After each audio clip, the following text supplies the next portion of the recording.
Hi there. Good evening. It is showtime. Our everyday 5,000 word bank challenge. And here we are with yet something new. Okay, today I thought we will discontinue for a while with our Lily's narrative, and I will take some relevant topics of the writing task too, which is applicable both to academic and general, and yes, even to otherwise your other exams if you're planning to write an exam in English. A very contemporary topic we can take and discuss words associated with it. Okay, so what have I brought today? Okay, I'll tell you. I hope I am visible. I'll just check my audio. Am I visible? External mic, built in, headphones. Test. Can you hear me? Yes. Yes, I can. Yes. Yes, you can. Okay, fine. Wonderful. I was just taking a test. And here we start. So today I decided to take the topic, the advantages and disadvantages of cashless transactions. Oh, my bad. I just forgot to introduce myself. Who am I? Maybe I'm a new face to all of you there. So, hello everybody. A very good evening. I'm Vinita Vora. I'm a coach, I'm a consultant, I'm a designer, a digital marketer from hardcore job of working in schools. I have now shifted to online platform, especially with the inundation of technology and the conveniences. It's just fun to be there and talking to you at large and trying to help anyone and everyone out there. Okay, so here I am, and every day I come live between 5 to 6:30 approximately is my time of meeting you guys. It wavers a year a little there, and I either bring a narrative, a story wherein I rope in the words, vocabulary words, and we discuss them and we talk about them. I do recommend join me every day with a pen and a notebook and see how many you can pick up, how many you already know, or how many you can further add on to your vocabulary. It's fun. Any language learning. English has become a global language. You always have to clear an English proficiency test, whether you are a 10th, 11th, undergraduate, or graduate level, right? And more so if you have a dream to work, study, or migrate abroad, then you do have to pass an English proficiency test, even though you may have done all your education in English here. But then you still need a proof of English language proficiency test, which can happen either through IELTS, TOEFL, the Pearson test, the Duolingo test, could be anything. I am mainly focused on IELTS at the moment, though it is applicable to all. Today, I have brought another set of 15 to 20 new words. Even as I speak, I try and revise or revisit the words that I have already given you to ensure that it's a good revision and somewhere it goes into you. See, whenever we are practicing our vocabulary, so, to practice vocabulary, there is one thing you have to keep it in mind. Just knowing a word, learning by heart the meaning is not enough. You have to become friends with that word. You have to sit, move around with that word. You have to make it part of your language, part of your lingua franca, part of your lingo that you talk. So you have to walk the talk, you have to walk the words, and you have to think of them. Unless they flow naturally, they should not look as if they are thrown up, as if they are imposed, as if they are just put there for the sake of it. No, it doesn't make sense so much, and you may not get your desired band score if you just use them for the sake of using. So, when you start ahead, if you are planning to go for it in the near future, start with your vocabulary, though it is one aspect of the many aspects you have to pay attention to. So today I have brought words associated with the topic. I have taken the topic, the advantages and disadvantages of cashless transactions. Okay, now we are all moving into a new world of cashless economy. We are all moving into a new world of cashless economy. So, what would be the advantages? What would be the disadvantages?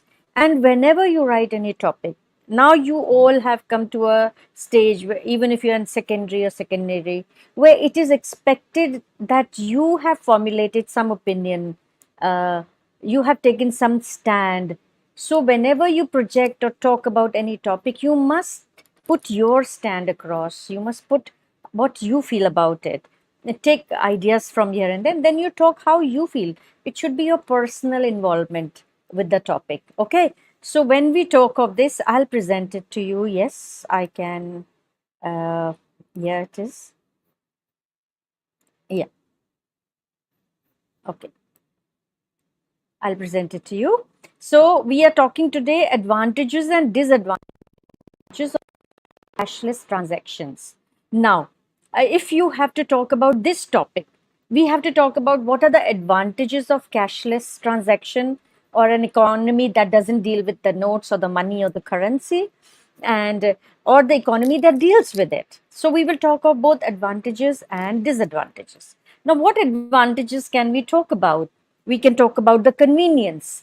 You definitely agree there's a lot of convenience when you just send your Paytm link or your Paytm scan code to anybody anywhere in the world where you can pay. Aren't you picking up stuff from Amazon, from Flipkart, from Big Basket? How is it possible? Because of the cashless convenience. So there's a lot of convenience that comes with cashless economy, and your mobile payments, your online banking, these conveniences definitely eliminate the need to deal or carry physical cash. In fact, it's not unusual to hear somebody saying they don't carry cash on themselves because it's all in the form of cards or a plastic economy, let's say. So, next is the security. Don't you think carrying a lot of money in your purses, in your wallets, meant a lot of danger at times, physical harm to yourself also? So, there's a lot of security. At least I personally feel there's a lot of security. When you are going cashless, you don't carry so much. You don't have to take care of your belongings, of your things, of your purse, of your wallet, because it has got a lot of awards of money in it. No need. You just need your card. In fact, nowadays you don't even need your card, you need your mobile phone. So things have become very easy. So, what happened? And there are security features of cashless transactions. It could be encryption, it could be authentication measures. They reduce the risk of theft and fraud. Then the third convenience. Look, I'm not dwelling on the other side of the fence. When we are talking of advantages, we stick to advantages. We are focused. When we talk of disadvantages, we are focused. We'll talk nothing but disadvantages. Okay. So third is tracking and budgeting. Now, how we can explain that how digital transactions allow for easy tracking of expenses and budget management. Isn't it easy when you check your Paytm profile or your paying profile or your UPI profile? You know where all you have spent the money. It's so easy to tabulate your data, and you know exactly where you're spending and how much you're spending. So I think it's a lot of convenience, particularly to for your budgeting and then for your tracking of the budgeting. So stick to three advantages, and now we go to the disadvantages. So what could be the disadvantages? Okay, dependency on technology. So what happens is, at least where there is poor internet connectivity, or if there is a technical glitch, you picked up stuff and you don't know how to make the payment, your phone is not responding, you're suddenly stranded. What do you do? So yes, you depend a lot on technology. So this could become this could become a disadvantage of cashless transactions. Next is your privacy concern. Address concerns regarding, you can talk about privacy, about your data security, because a lot of personal information is collected when either you give or take the payment. So, yes, there are privacy concerns. Then, exclusion of the unbanked. Now, people, those individuals who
Oh my God. I'm so sorry. That was technology glitch, which I was just talking about. How technology kind of bemuses you. Oh my God. I'm so sorry. I'll just round up the words. I will not let the thing go. Okay. So I quickly tell you the words associated with this, which you need to. The words are which you can consciously add to this essay whenever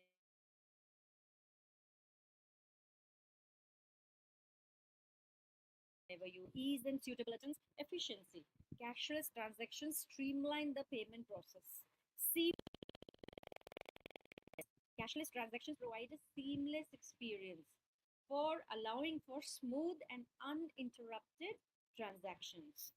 Okay, again it is here. Then next is your accessibility. Now, digital payment methods increase your accessibility, allowing individuals to make transactions anytime and everywhere. There is security, the robust features of cashless transactions against fraud and unauthorized access. Then, innovation, the continuous development of cashless payment technologies. It drives innovation in the financial sector. Then, transparency. Cashless transactions offer transparency by providing a detailed record of transactions, enhance accountability. So, what could be the disadvantages? Words associated with it is uh, it is your dependency. It is your vulnerability. Cashless transactions may expose personal information to vulnerabilities such as data breaches and identity theft. So all these words should be associated and brought into it. Data breaches, identity theft, vulnerability. It exposes you to a lot of these problems or challenges. Exclusion.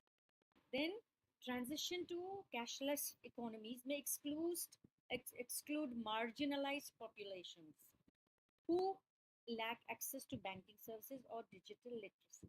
Okay, so you have to explain. If you take a topic or an idea of exclusion, you got to elaborate with some example or some case study or some data, whatever, to corroborate what you are saying, to prove what you are saying, to give evidence to what you are saying. Now, resistance, cultural or traditional preferences for cash may result in resistances, especially in certain regions or communities.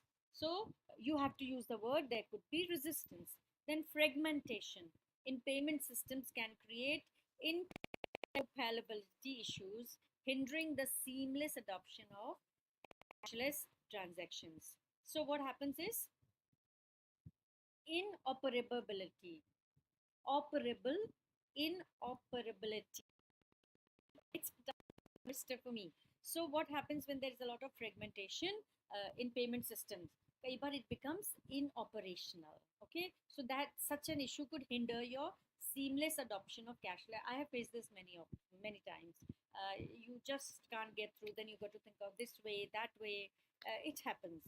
Yes, not everything is perfection. There has to be some good and some bad associated with it. Some merit and some demerit, some advantages or disadvantages. That is always the story of any topic or any issue or anything you talk about. And the last two words which I want to give today is regulatory challenges. The evolving regulatory landscape for digital payments may present challenges for businesses and consumers in terms of compliance and consumer protection. Okay, so there could be challenges. Yes, now economies, governments, countries are waking up to this reality. A lot is being done, but yet, this will always simultaneously in life. Laws are made for the law abiding people. Those who want to cut across, who want to find loopholes, they will, whatever you may do. So what you have to do is we have to be alert, we have to take precautions, we have to try and keep ourselves safe, hear all the guidelines, and that's the only way we can venture through this world. See, insecurity, safety can cost you anywhere, within the home, within your four walls also. So it doesn't matter at all. So no system is good or bad in itself. Both are attached to it. It is the person who handles that tool, it's the person who uses that tool, it's the person who makes that tool functional. The onus is on him to ensure that it is running for your good. And even if there are some errors or mistakes, never mind. That's how the life moves on.